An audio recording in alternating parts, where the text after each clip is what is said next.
అందరికీ నమస్కారం. Middle east ఇప్పుడు నిప్పుల కుంపటిలా రగిలిపోతోంది.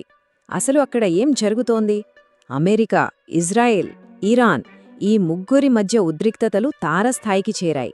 సో ఈరోజు మనం ఈ మొత్తం చిక్కుముడిని విడదీసి చూద్దాం. సరే, మరి ఏమాత్రం ఆలస్యం చేయకుండా నేరుగా విషయంలోకి వెళ్ళిపోదాం. అయితే చూడండి, ఈ కథ మొదలయ్యేది ఏదో యుద్ధం గురించి కాదు, ఒక షాకింగ్ హెచ్చరికతో, అందరినీ ఉలికి పడేలా చేసిన ఒక సంకేతంతో. అదేంటంటే, ఈ మధ్య కువైట్ తమ పౌరులకు ఒక వార్నింగ్ ఇచ్చింది. ఇంతకీ ఏంటా వార్నింగ్? ఒక దేశం హఠాత్తుగా తన ప్రజలకు అణుదాడి గురించి హెచ్చరిక ఎందుకు జారీ చేస్తోంది? ఇదే ఇప్పుడు అందర్నీ తొలిచేస్తున్న ప్రశ్న.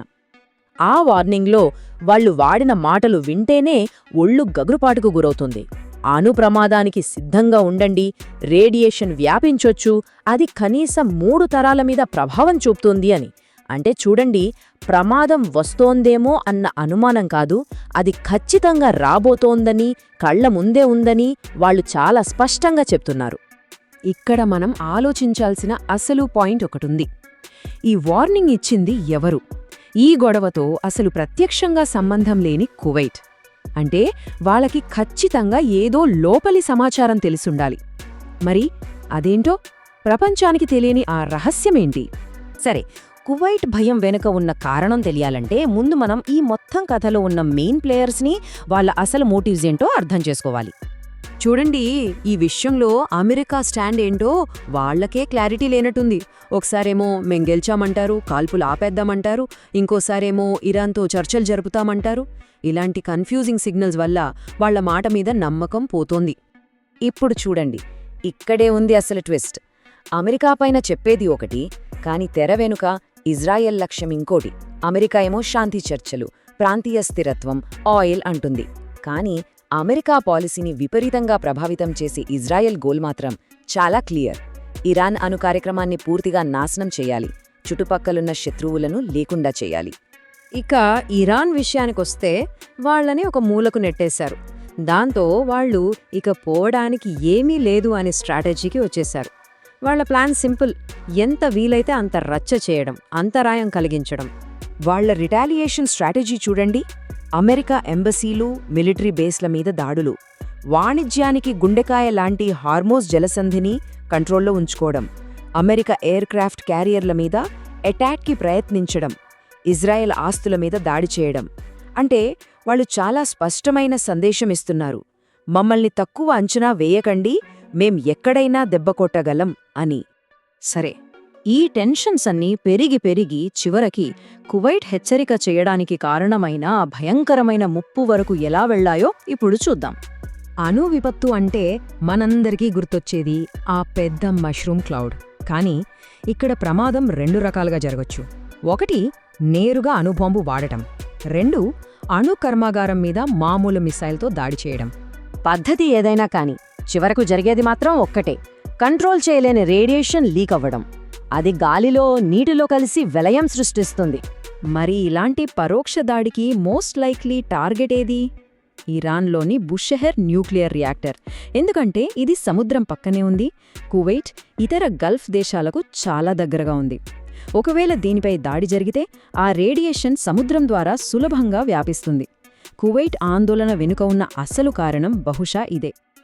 ఒక్కసారి ఆలోచించండి, ఈ సంఖ్య చూడండి, $7 బిలియన్. ఇది ఒక అమెరికన్ ఎయిర్క్రాఫ్ట్ క్యారియర్ విలువ. దానిమీద 5,000 మంది సిబ్బంది ఉంటారు. అలాంటి నౌక మీద ఇరాన్ దాడి చేస్తే అమెరికా ఊరుకుంటుందా? వాళ్ల రియాక్షన్ ఊహకే అందదు. వాళ్లు నేరుగా బుషెహర్ లాంటి అణు కేంద్రాలనే టార్గెట్ చేసే ప్రమాదం చాలా ఉంది. సరే, పరిస్థితి ఇంత సీరియస్గా ఉన్నప్పుడు దీన్ని ఆపడానికి ఏమైనా మార్గముందా? ఉద్రిక్తతలు తగ్గించడానికి ఏమైనా ప్రయత్నాలు జరుగుతున్నాయా? అవును, జరుగుతున్నాయి. అదే శాంతి చర్చలు. అయితే ఈ చర్చల్లోనే పెద్ద చిక్కు వచ్చి పడింది. ఒకవైపు అమెరికా 15 డిమాండ్లు పెట్టింది. అణు కార్యక్రమం ఆపేయాలి, మీ ప్రాక్సీ గ్రూపులని రద్దు చేయాలి, హార్మోజ్ జలసంధి వదిలేయాలి ఇలా. మరోవైపు ఇరాన్ 5 షరతులు పెట్టింది. ముందు దాడులు ఆపండి, మాకు సెక్యూరిటీ గ్యారంటీ ఇవ్వండి, నష్టపరిహారం కట్టండి అని.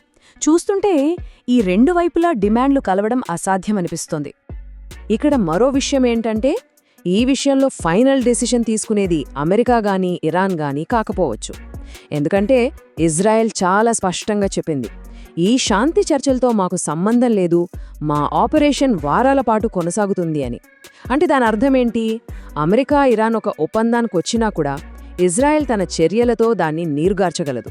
సో అందరి దృష్టి అమెరికా, ఇజ్రాయెల్, ఇరాన్ మీద ఉన్నప్పుడు తెర వెనుక ఇంకొక దేశం చాలా సైలెంట్గా, తెలివిగా తన ఆట తాను ఆడుతోంది. అసలు విజేత ఆ దేశమే. అవును, ప్రపంచం మొత్తం ఈ యుద్ధం, గొడవల మీద దృష్టి పెట్టినప్పుడు ఒక దేశం మాత్రం నిశ్శబ్దంగా గెలుస్తూ వచ్చింది. ఆ దేశమే చైనా. ఈ మొత్తం సంక్షోభాన్ని తనకు అనుకూలంగా మార్చుకుని ఎవ్వరూ ఊహించని విధంగా అసలు సిసలైన విన్నర్గా నిలుస్తోంది. మరి చైనా ఎలా లాభపడింది? చాలా సింపుల్. వాళ్ళు ఇరాన్తో మంచి సంబంధాలు మెయింటైన్ చేశారు. అందుకే వాళ్ల నౌకల మీద ఎలాంటి దాడులు జరగలేదు. హార్ముజ్ జలసంధిలో ఎంత గొడవ జరిగినా వాళ్ల ఆయిల్ సప్లైకి ఏ లోటు రాలేదు. పైగా వాళ్లకు రష్యా, మధ్యాసియా నుంచి నేరుగా పైప్లైన్స్ ఉన్నాయి. అన్నిటికన్నా ముఖ్యంగా ఈ ఖరీదైన సైనిక గొడవల్లో తలదూర్చకుండా చాలా తెలివిగా పక్కకు తప్పుకుంది. అందుకే ఇదంతా చూశాక ఒక ప్రశ్న తలెత్తుతుంది. ఒక గ్లోబల్ క్రైసిస్లో నిజంగా లాంగ్ గేమ్ ఆడుతున్నది ఎవరు? అసలు ఆట యుద్ధభూమిలో కన్నా తెర వెనుక జరిగే ఎత్తుగడల్లోనే ఎక్కువగా ఉంటుందేమో ఆలోచించాల్సిన విషయమే.